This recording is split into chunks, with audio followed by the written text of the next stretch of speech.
Mingfei is a sweaty, disgusting loser with no friends, who just lives in his man cave all day, playing his favorite game, and is proud to be one of the top players to ever exist on the server. He's currently playing a match against his close friend who he met online, and is absolutely going ham on the keyboard like the little sweat he is. After, Mingfei wins the match, and his friend said goodbye. But poor Mingfei is sad to see no one is online to fuel his gaming needs. He pulls up the profile of his favorite catfish he fell in love with, and just before he's about to drool all over his smelly keyboard, he receives an invite from another top-tier player, who has the in-game name called Nano, and challenges Mingfei to a duel match. Upon receiving the invite, he instantly accepts it and they start the duel. When the match begins, Mingfei is stunned at the player's skills, as this was way more challenging than he expected. Due to this, Mingfei uses unbelievable wrist speed and mouse movements like you've never seen before, standing up out of the chair. But at this moment, Nano sends him a DM, predicting his next move in real time. And just then he loses the duel and his body freezes in shock. After, Mingfei sits there wondering who the hell this player was, and how they just managed to beat him like that. Upon checking the profile for more information, Mingfei realizes it's blank, so he logs off and stops playing. We then get a change of scene, and it turns out that the person who beat him was a girl called Chen Motong. She's a ranked dragon slayer who is attending at the castle college, but she goes by the nickname Nano. Nano is driving around the city with a few of her friends from the castle college, and they find out that the principal of the college is interested in Mingfei, as he is apparently capable of being an S-rank student. But Motong doesn't understand why, which is the reason why she wanted to challenge him in a duel to see what all the fuss was about. She gets annoyed because Mingfei has received a scholarship from the principal of Castle College, but thinks he doesn't belong at such a school, especially after beating him in a 1v1 match. Her friends are also confused and ask Nano to find out more about him, so she logs onto the Castle College AI system called Eva. Eva greets Nano, and she starts asking questions about Mingfei's life, hobbies, and personal interests. She found out that Mingfei has no friends at school, little to no presence in life, and only likes to play video games. He was also abandoned by his parents when he was younger, and now lives with his aunt and uncle, who pick on him all day, along with his mean cousin named Mingzei. Mingfei likes to troll Mingzei by pretending to be a girl online, and dates him in the game for revenge. His aunt and uncle shout at him to start making some money soon, otherwise no colleges will accept him, and he will be a brain-dead, no-life chump without any future. Nano finds out Mingfei also has a crush on a girl he likes at school named Chen Wenwen. However, Nano wants to know more about his dreams and inspirations and where he sees himself in the future. But upon checking his dreams in life, Eva informs her that he only wants to be a simple worker at a newsstand, so he can make just enough money to update his games and stay online for as long as he can. After hearing this, Nano is taken aback and her friend nearly swerves out of the lane, as they are all confused as to how the principal wants him in the college, as he's nothing but a lonely shut-in, dreaming about catfish cuties. After being kicked out the house to get some groceries and items for the house, he stumbles across the mailbox and asks the guy if he has any letters for him, and he receives some new letters and a package containing a device letting him know that he was rejected by the International University, but has another letter accepting him into the Castle College. It reads that he will be mentored by Professor Guderian, the one who sent this specifically for him. He thinks this must be a dream, and tries to wake himself up, but it was in fact a reality and a real letter, so the boy rushes home to tell his family. When they read the letter, they think it was some kind of joke, and his aunt loses the plot as she thinks he must have forged a fake letter, and tells him he's nothing but a little brat. His cousin Mingzei tells him there's no way he's getting into that college, as people who attend that academy are normally human hybrids, or people born half human and half magic, so how can he even attend this place? Mingzei tells them all about a guy called Chu Zai-heng, a famous human hybrid who is known for being one of the strongest students in the entire Castle Academy. Mingzei states that nobody can even compare themselves to a person like Chu Zai-heng. But just in that moment, Mingfei enters in a dreamlike state while his folks argue about him. And in this dream, a helicopter rises up to their apartment and a man steps out, who happens to be the one and only Chu Zai-heng, inviting Mingfei to join the academy.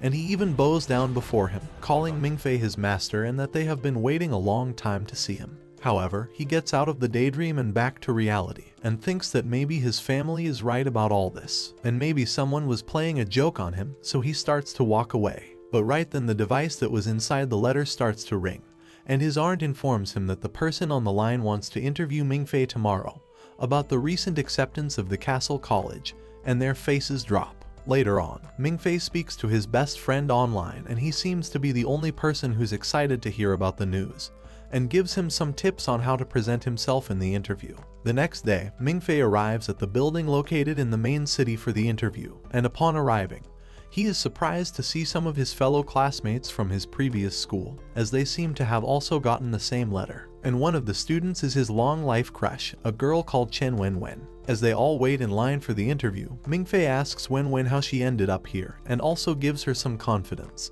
telling her not to be nervous as she's an amazing speaker, and the top of all her classes back in high school. And after she thanks him, the interviewer takes them in, one by one, and after some time they eventually get to Mingfei.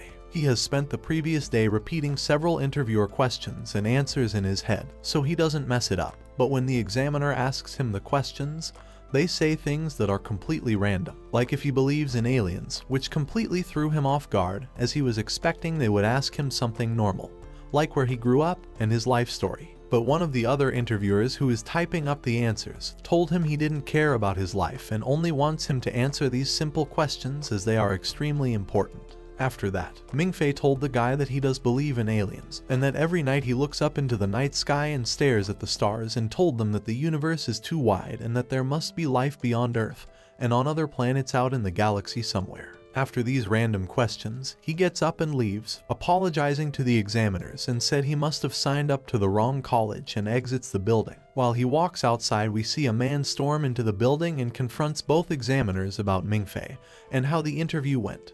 But they told the man, who happens to be the Professor Guderian, that Mingfei has just quit the interview after the first question, so the man rages at these two, saying how they should have begged him to stay and that they must call the cell phone and bring him back. But the interviewer is confused why the professor is so angry at him leaving. While walking home, Mingfei saw Wenwen and she asks Mingfei if he wants to go to the graduation party together, and Mingfei accepts. Mingfei hopes to get married to Wenwen one day, and spend the rest of his days with her and live somewhere in the city and settle down now, as he thinks he just messed up the chance to enter the Castle College. But when he gets home, his aunt tells him that a man called Guderian called them and that Mingfei has passed the interview and can enroll in the Castle College. The next day they head back to the building to speak to Professor Guderian, and this time his aunt, uncle and cousin join him as they need to discuss his studies. His aunt immediately wants to know about the money and where he will be staying, and the teacher tells her that his scholarship will be gifted with the $36,000 into his bank each year, and he will sleep at the academy. After hearing such a large amount, his aunt begs him to join them, and tells the professor he will attend immediately. The professor tells them that the reason they want Mingfei is because Mingfei is apparently a rare, 100-year-old talent stored within his soul. But this confuses his aunt and uncle, but he then brings out a letter written by Mingfei's mother and father, and it turns out they were honorary students of the Castle Academy, and gives the letter to him. Mingfei is in shock, as he always thought they just abandoned him for no reason. But all along they were away studying at the school the whole time. He excuses himself from the table and heads into the toilets crying as he reads the contents inside the letter. His mother explains what happened to them and why she left him that night, and that she has always loved him and is the only thing she truly cares about. But due to her bloodline, she had to attend the Castle College. She also told the professor that when her son Mingfei is of age, she wanted to request for the principal to give him a scholarship and wishes him nothing but a good life. At this moment, Nano approaches him, as he was crying inside the girls' bathroom, and she tells him that he should probably leave this building if he's going to cry like that, and escorts him back to the meeting. Once he gets back, the professor asks him what he thinks about enrolling into the school, but he tells him that he needs more time. However, upon hearing this decision, Nano tells them all that the reason for Mingfei's hesitation is due to a girl he has a crush on and doesn't want to leave her behind.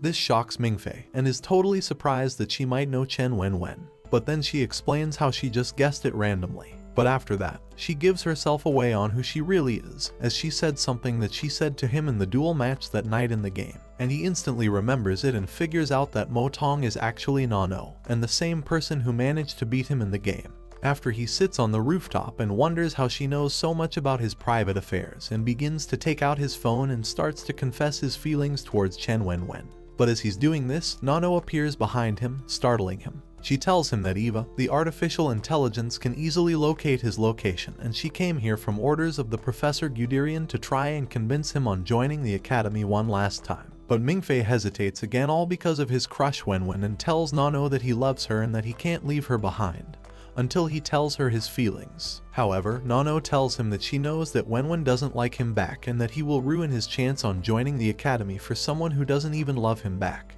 But he still thinks he has a chance, as she offered to go to the party with him. After, Nano tries explaining to him all the reasons why he's making the wrong choices in life, and then said that if he does not join now, then this will affect him forever. The next day, Mingfei meets with Chen Wenwen for the graduation party for tomorrow, buying some supplies for the party. But while they're out, Nano approaches him again, advising him to immediately leave Wenwen. She said that the professor is leaving tonight, so he must make his decision by then. However, Mingfei has already planned out to confess his feelings to Wenwen at the graduation party, so he refuses her offer again. After, Mingfei is seen practicing his confession in the mirror for quite some time, so he will be ready for tomorrow. As Mingfei doesn't have a penny to his name, he picks flowers out of the ground to give to Wenwen. While the party was about to begin, his friend Zhao Mengu brings him a suit. After putting on the suit, he heads towards the main stage for the graduation and greets two other students who are also wearing suits, as they have been hired by Zhao Mengu. After, Mingfei plans his next move and decides to head onto the stage with the flowers to confess his love. However, just as he is about to say his speech, Zhao Mengu walks out with some flowers in hand and makes his confession to Chen Wenwen. All this time, Zhao Mengu was playing a prank on him, and what's even worse is that Chen Wenwen was in on it.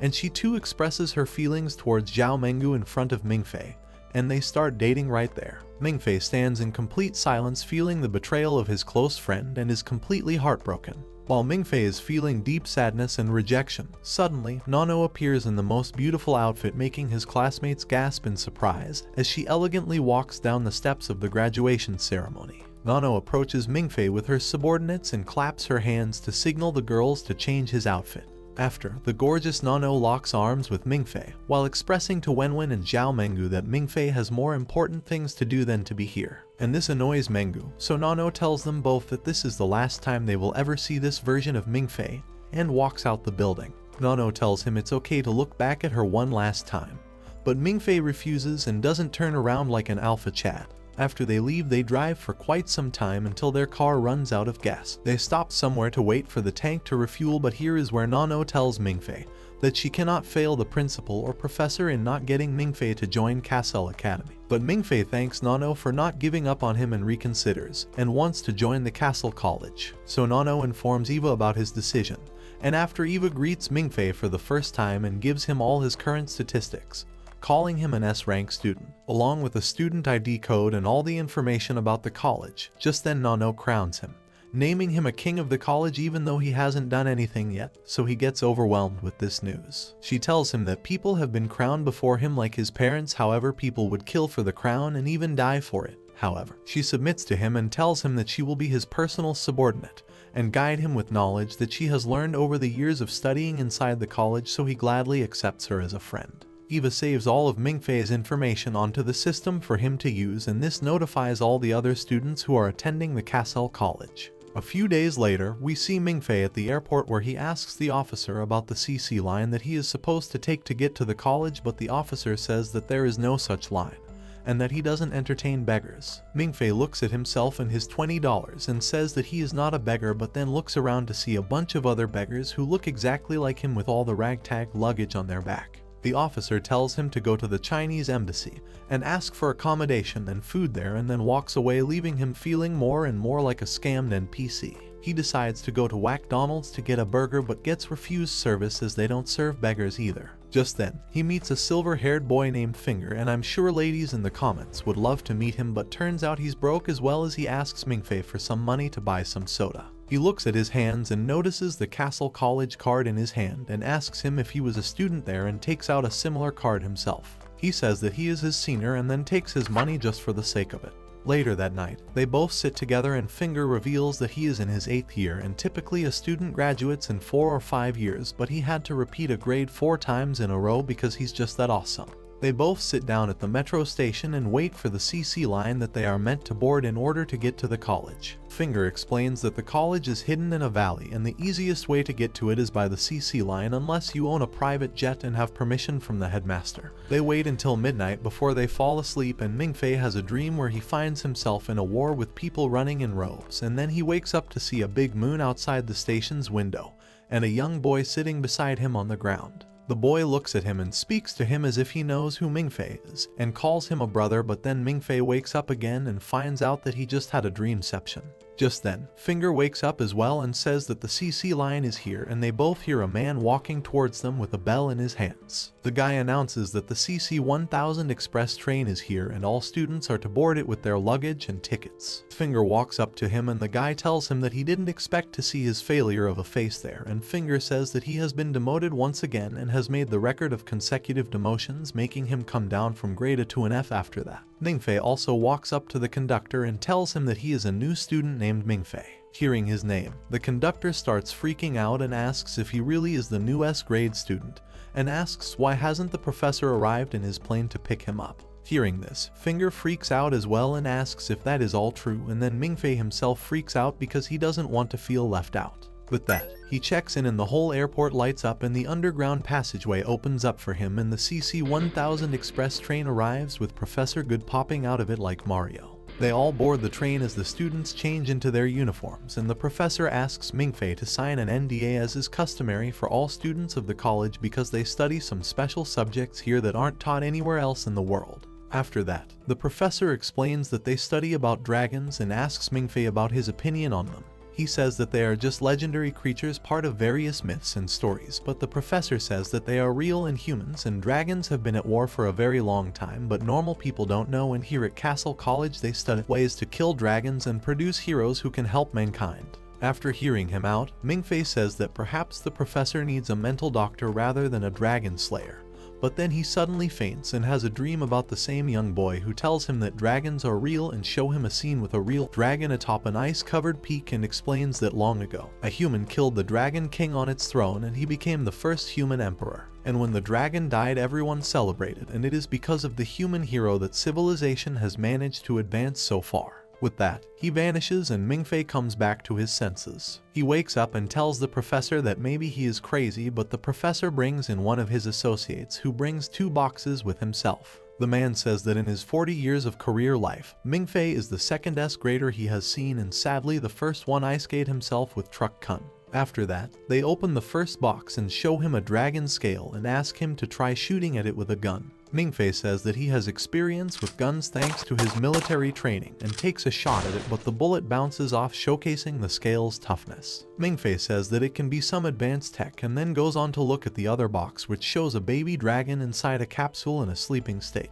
The professor tells him the story behind it, but Mingfei thinks that it's just an action figure and tells them to grow up already. He looks closely at the dragon and it suddenly wakes up and tries to break free, but thanks to the new nanotech case, it goes back to sleep without escaping. The professor says that it must have reacted to Mingfei's strong genetics, and he thinks that his ancestor, Andrew Tate, must be happy hearing this. After that, they all arrive at the college and Mingfei walks in with the professor. While walking through, he asks the professor why they didn't see any students there, and the professor starts wondering as well. Just then, air sirens start going off and the professor realizes that things are about to get crazy, and he takes Mingfei and starts running off to take cover behind a pillar. Suddenly, lots of young people come out from all sides wearing red and black suits. The 2 groups shoot at each other and the whole place turns into a war zone. The professor gets hit as well and he goes down early on. This crazy war continues until only one woman and the leaders are left from both groups. The leaders come out in the open and face each other off, revealing themselves to be the leader of the student union, Caesar, and the president of the Lionheart Society, Ziheng.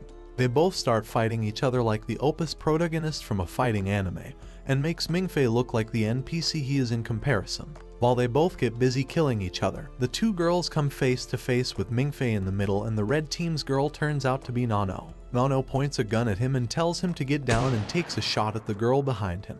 But she gets hit first, and it looks like the black team has won, but then Mingfei goes into Ultra Instinct by giving his body up to the young boy who has been appearing in his dreams, and they manage to shoot down the girl as well as the two leaders like a boss. After that, Mingfei sits down beside the pillar and gains control over his body, and suddenly a massive group of nurses and medics arrive on the scene and start treating everyone. Alongside them, a bald man in black suits walks in as well and complains about the waste of money that the students did with this event. Just then, the professor wakes up as well and explains that they use anesthetic paint bullets that mark their target and put them to sleep without actually damaging them, and that today was a free day at the college and the students decided to play an expensive game of paintball shooting to see who's better. After that, he falls back asleep due to exploding another bullet on his chest while explaining its function to Mingfei. The bald guy turns out to be Professor Man, who is in charge of finance and discipline at the college. He calls the principal to complain about the mess these students made out of his college, but the principal says that it's their right, and that the college will pay the $200,000+ in repair costs, and he regrets not being able to join them this year and will make sure to join them on free day the next time. After getting cheers from the student body, he asks if Mingfei is there and tells him to join his class and says his goodbye. Once the call is done, Professor Man tells him to go to his dorm unless he wants to die, as he notices the jealous, bloodthirsty stares of every student present there. Later on, Mingfei gets to his dorm and it turns out to be a big room for two people. His roommate is none other than Finger Senpai, and he offers to take him out and show him around the college on his first day. He takes him to different buildings inside the college and explains that on college grounds, no one can use spirit language thanks to Professor Man's dad, who lives in the watchtower and uses his powers to cast a barrier around the college. He then takes him to the only classroom where people can use spirit language, which is for teaching purposes, and explains that it is a kind of power that comes from resonating dragon language with dragon bloodline. Basically, you gotta have the blood of a mage and should know magical chants, or else you will be branded a muggle and sent to Harry Potter NPC verse. While walking through, they come across various students practicing their spirit language, and one of them accidentally loses control over his water spirit, but another student freezes it up and saves everyone else. Meanwhile, somewhere on an airship, the principal has a drink with his friend, Mance, and asks him about the students during the age of the last Dragon King. He then says that instead of soldiers this time he wishes to produce geniuses that can lead mankind into a new age of peace with no threat of dragons, and to that end he is willing to train Mingfei himself. After that, he asks him about a secret mission that they are going to start, and their airship continues moving forward towards their destination. Back at the college, Professor Good comes to pick Mingfei up and he takes him for his 3E exam. They all go to his room and the professor says that before the official exam he wants to test something and shows him a music box that has the Black Dragon Emperor's recording in it. He explains that all the people with dragon bloodline are from his subjects, and when he used to let out this roar, all the dragons under him would bow down and kneel in the direction of his throne. It is also the first step towards learning spirit language, and it makes humans with dragon bloodline hallucinate. He plays the recording and asks Mingfei if he saw anything, and Mingfei says that he only felt sleepy, and nothing in particular. Hearing this, the professor starts wondering how this could be given his grade S bloodline, and then runs out towards the library in a panic and calls Professor Man there as well. In the library, they study the old records and deduce that Mingfei could be someone at the Emperor's level, and could be someone with the White Dragon's bloodline. This makes things complicated, but Good says that he wants to keep this a secret so that his student does not end up in a lab. The following day, all the new students have their 3E exam, and Mingfei just cheats his way out of it by copying the answers that he got from Finger Senpai. He also has a dream about the young kid who introduces himself as his brother, Mings, and Mingfei ends up sleeping for 2 hours in his 3-hour exam. What a chat. Later that night, Mingfei hears a bell and has a dream about Mings again, where the boy tells him that this is the bell of death, and it means that someone is about to die and he is going to get in trouble. But it can also be an opportunity and asks him for a perk. Mingfei thinks back on how Nano found him on the rooftop and says that he wants the ability to have his map open so he can see the location and layout of everything in the world. Mings grants it using a spell, and Mingfei wakes up for real with Finger calling out to him saying the emergency alarm has gone off. They all rush out and notice that all the grade and above students are to gather in the meeting hall, where the professors tell them that during a mission they found the palace of the Bronze Dragon King and 2 of their board members are stuck down there as the palace is continuously changing and making it hard for them to escape. They show them some pictures of dragon writing that they found in the palace and tell them to try and decode it in hopes of it showing a way out of there. There are only 20 minutes left and they are seeking help from all over the world, and with that all the students start taking shots at the code. Meanwhile, Mingfei looks around like a doofus and just notes how everyone else is doing their best while it being his first day in this new world. He doesn't know anything. He notices one of the new students who is great at trying her best as well and starts feeling even lesser about himself. Just then, he gets motivated and remembers about the open map he has and uses it to find the key to getting out of the palace and submits it. With that, they are able to send it to the people in the palace and find a way out for them. But it turns out that they don't have enough oxygen left to come to the shore. These two members are the same people who took Mingfei's interview for the college, and they both love each other. They give it their all to make it to the surface and deliver the cocoon that they retrieved from the palace, but on their way, they are attacked by one of the Dragon King's retainer, a sea dragon, and it ends up killing both of them, but not before they manage to deliver the cocoon to the higher-ups in the airship. The sea dragon starts chasing after them to get the cocoon back, but Mance fights back with full force to avenge his dead partners. It becomes a long chase where the sea dragon keeps feinting them and manages to kill Mance's secretary as well. In his grief, Mance shoots back at the beast with his machine gun, but it's all in vain. The airship starts losing power as well, and it looks like it will be the end for them all, but then Mance notices that they are near the dam and he commands the ship to go straight for it and make the sea dragon follow them and kill it by crushing it in between the dam's gates. Their plan ends up as a success, but not before the dragon manages to shoot one of its teeth through Mance's stomach. Later on, the principal announces that their mission was a success, and they managed to get their hands on important dragon writing and artifacts thanks to Mingfei and the other students' help. After that, the bell at the college rings indicating the death of some of their members. On their way out of the hall, Zeheng thanks Mingfei for his contribution and invites him to join the Lionheart Society as his successor, but Mingfei refuses, saying he can't possibly take such a position. Back at the airship, the principal walks out and sits down with his dying friend. He reports back to him about the mission and tells him to keep the information about their loss from the students and to just tell them to look forward to their next. Besides that, he tells him to check upon his adopted daughter, Nano, as well to make sure she stays safe. Some days later, Mingfei receives an online invitation from Nano for a ball dance on behalf of the student union. Mingfei goes there alongside Finger and he tells him that the leader of the student union, Caesar, is going to be the heir to the famous Western Gattuso family. He is quite arrogant in his speech, and this looks like his way of inviting him in the student union, same as how Zeheng invited him earlier. Mingfei says that he has no intention of joining, but Finger tells him to go because there will be expensive food and drinks, so why not, right? Later that night, they go to the ballroom and it turns out Nano is actually Caesar's fiancé, and he held this party to tell her happy birthday. They all have a dance and Finger snatches Mingfei because he knows he won't get any girls anyways. But later on, the blonde-haired new student that Mingfei has been looking at for a while walks up to him and helps him deliver a great dance, making everyone cheer for them. Once the performance is over, Caesar formally invites Mingfei to stand beside him, but Mingfei says that he needs time to think about it and then goes out to look for Nano, who took her leave earlier to catch some fresh air. Outside, she invites him to drive her to the top of a hill, and they both drive away. Meanwhile, the college goes into high security alert as 13 intruders infiltrate the facility, and it looks like they are after the cocoon they retrieved from the Dragon King's palace. Caesar and Zeheng gather their groups and are stationed at key positions to capture the intruders, while the rest of the faculty and students are put on duty as well. They manage to quickly catch 7 of the 13 intruders, but none of them reveal the identity of their leader, claiming that they never got to see their face. With most of the elite students out on missions, the principal and Professor Man decide to request his father, the Night Watcher, to undo the spirit language seal so they can use their powers and protect the college. The request goes through, and with that the enemy is also able to use their spirit language to hide their presence from everyone. 4 of them walk inside Caesar's place alongside their leader to keep him busy, while one blonde-haired girl is sent to deal with Zeheng and one comedic relief character is tasked with the most important mission of retrieving the cocoon. I'm sure there is nothing wrong with those role assignments, right? The leader reveals her identity as Mai, and she is the Sister Aki, one of the people who died in the last mission to retrieve the cocoon from the Dragon King's palace. She says that it has nothing to do with her sister and they are there to simply fulfill their mission as given by their employer. Caesar uses his spirit language called Scythe, which enables him to detect and react to even the smallest of movements in an area around him.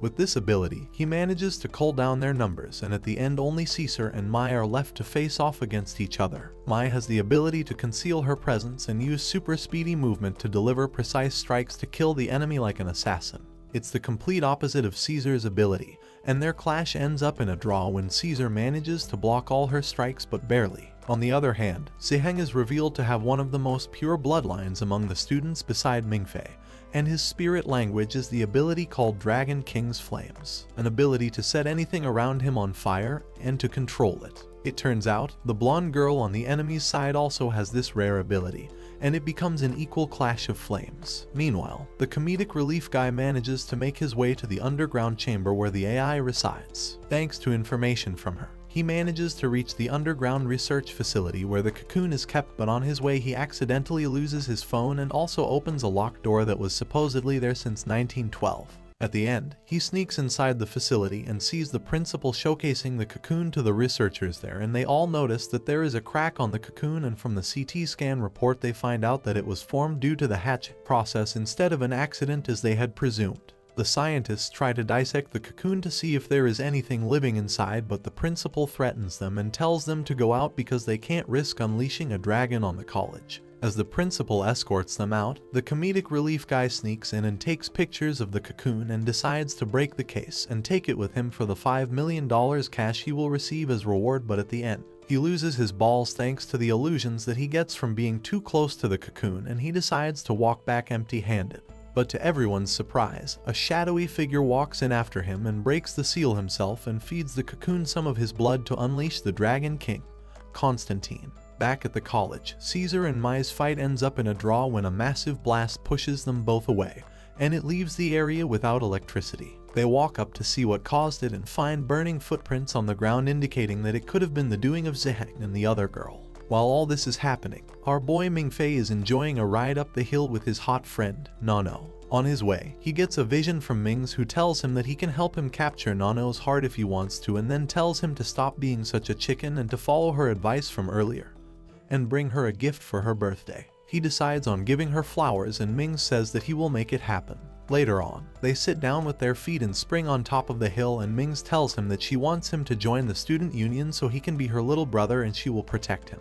Mingfei thinks about it and asks her about Caesar, and she tells him that it was a political marriage and in the end she is her own person. He tells her that he knows about Iki and the other guy's deaths and that they were close to her. She says that it wasn't only them and that her mentor, Mance, also died, but he kept it a secret from the students and wished for it to be only whispered to her so it doesn't reduce the morale of everyone else. She says that in the end everyone will die, but she comes here every once in a while to see if she can see the stars, but tonight it's cloudy. Mingfei feels sad for her and decides to use the keyword that Mings told him about. It suddenly the car lights turn on and music starts playing and fireworks start exploding in the sky in the shape of flowers with a message between the clouds reading, "Happy birthday Nano," spelled in a way that only her mother used to know. This makes her cry, and Mingfei realizes that she misses her dead mother, and that's why she felt sympathetic towards him earlier when they first met, because he was crying over his parents as well. He looks at her and tells her that from now on he is his younger brother and will join the student union. After that, they both get back in the car and start driving down to the college, and Nano finally gets some signals and receives Caesar's message telling her that the college is under attack. Mingfei starts panicking about it, but Nano tells him that the college should be fine and most likely by the time they reach back, the fight will be over. Meanwhile, Ziheng and the blonde girl are fighting to a stalemate with their fire powers, and it looks like the girl has the upper hand, but she doesn't want to kill the guy and is only there to stall him. On the other hand, the comedic relief guy drives off on a bike and makes his way out of the college, but then suddenly gets hit by Mingfei's car from behind. He takes Mingfei hostage and they both come face to face, and it turns out that the guy is actually Mingfei's League of Legends friend, Tyler, and his real name is Tang. We all thought it was Tyler 1, but he turned out to be Tyler Wan. They both recognize each other and start getting all chummy, but then he asks for Mingfei's help and he lets him be taken as a hostage. Just then, they hear something crashing down behind them and it starts feeling really hot for some reason. They turn around and find out that it's some boy covered in flames walking like some zombie from The Walking Dead towards them, asking for his brother. They all run away from him and the students start shooting at him only to have their bullets melt down just before it reaches the boy. The professors deduce that the boy is actually a dragon king that hatched from the cocoon, and he is the Dragon King of Fire and Bronze that can manipulate fire and bronze around him, making the bullets useless. The kid keeps walking forward while looking for his brother and Mingfei, and the other hides behind a pillar and eventually meets up with Caesar, Mai, and Finger. They all have a hunch that the kid is after Mingfei, and they hide inside a pool to keep the Fire Kid away while Caesar and Mai stay out to fight it and then retreat after getting some info on his weaknesses. While all this is happening, Mai's contractor calls her and tells her that the boy is actually the Dragon King Constantine, and he is in an unstable state right now and soon his body will disintegrate, which will result in a storm strong enough to make the nuclear bombs on Hiroshima and Nagasaki look like fireworks. To that end, she suggests that they use the fake bullets that they use for their practices at the college because there is no metal in them, and while it won't hurt the kid, if they shoot him enough, they might be able to knock him out. They all get this info and start shooting the kid with the rubber bullets while Mingfei and the others hide like cowards inside the pool. While inside, Mingfei feels like the kid is gonna walk, and so he tells the other two, and they all hold their breath and hide inside the water. Mingfei holds his breath for a while but then comes up only to find himself in another world. He thinks about it for a while but then says that it must be one of those dreams where he meets Mings and starts calling out to him. He gets out of the pool and walks through a valley and finds a young boy there and asks him what this place was. The kid turns around and it turns out to be Constantine, and he says that he has a feeling that they have met before somewhere. Constantine starts sniffing him like a maniac, and just then Mings arrives and kicks him away and tells him to find someone else to call brother. Just then Mingfei wakes up and finds out that Constantine was actually there and Finger and Tang are not there in the pool anymore. Soon, the principal walks in and tells Mingfei to come with him. He takes him to a high tower and gives him a gun and a special dragon killing bullet. He says that he wants him to use this bullet to kill the dragon, and only he can do it thanks to his high-grade bloodline, and anyone else would collapse under his ability. After that, he says that he will go on and make an opening for him so he can kill Constantine. Meanwhile, Constantine is being bombarded by rubber bullets while on top of a tower, and he looks down to see Tang and Finger, and it turns out he was actually after Tang and not Mingfei. He starts losing control over his powers and transforms into his true dragon form, but then the principal jumps in and uses his special technique Time Zero to slow down everything around him and cuts open a wound for Mingfei to aim at and end the battle. Mingfei takes the shot with some help from Mings and nullifies the dragon's powers. After that, the principal orders everyone to shift to real bullets to rip the lizard full of holes. Constantine rushes down and stands in front of Tang and blocks all the bullets for him and calls him brother till the end. Tang doesn't know what he is saying and starts running away into the forest, but on his way he starts getting visions from his previous life and finally realizes that he is actually the Dragon King of Fire and Bronze. Norton and Constantine was his younger brother. Having seen his brother die in front of him, he goes back to the underwater palace and starts recovering his strength and awakens his servant, Sea Dragon, as well. On the other hand, the principal has a meeting with the Night Watcher and reveals that the reason they can't truly kill dragons is because they create these cocoons before they die with all their DNA, and it eventually hatches into a new Dragon King. That's why, to make sure that they truly end a Dragon King, they need to make them mad and ready to fight when they have not created this cocoon, and as it requires time to mature. This is the perfect time to kill Norton, as he has just awoken and is yet to recover all his strength. With that in mind, they plan for an attack on the palace to kill him and form a team consisting of Caesar, Nano, Mingfei, and the new blonde student from earlier. At first, Mingfei is totally against it, but with some encouragement from Nano and the others, he finally accepts the mission and starts training with everyone else to make sure he is ready. After his mini training arc is done, he boards the airship and they all go to the Dragon King's palace, and Nano and Mingfei are chosen to go down and explore the area and confirm the Dragon King's presence, as he is supposed to be hibernating due to his immature awakening. They both go down and follow the same path as Iki and her partner, Yu, did before. They eventually reach the Dragon King's chamber and search the place, and with some psychological techniques manages to confirm that the place was indeed the Dragon King's room where he used to live with his younger brother, Constantine. After that, they take some stuff to research and make their way back to the surface, but while doing so, the city starts shifting just like how it did at Iki and use time, and it becomes a race against time and traps to get out. On their way, they find Yu's corpse holding a massive book as well, and they retrieve it and eventually get out after having Mingfei's swimming gear destroyed. Nano gives him her gear and says that she can make the rest of the way up on her own, and they both start swimming up. Meanwhile, the airship is attacked by the Sea Dragon and it destroys one of the engines. Caesar takes control and orders them to run away from it, but the Sea Dragon keeps chasing after them and leads them towards a cliff with Norton standing on top of it. Norton jumps down and rides the Sea Dragon and then uses his powers to combine with it and become a massive Pokémon. Let's call him Tangmon. Tang Mon starts chasing the airship to take them down, and Caesar decides to fight back instead when he finds out the Zihang is also there thanks to his scythe ability. He makes a plan to distract Tang Mon in a one-on-one and then strike him with a powerful attack from Zihang.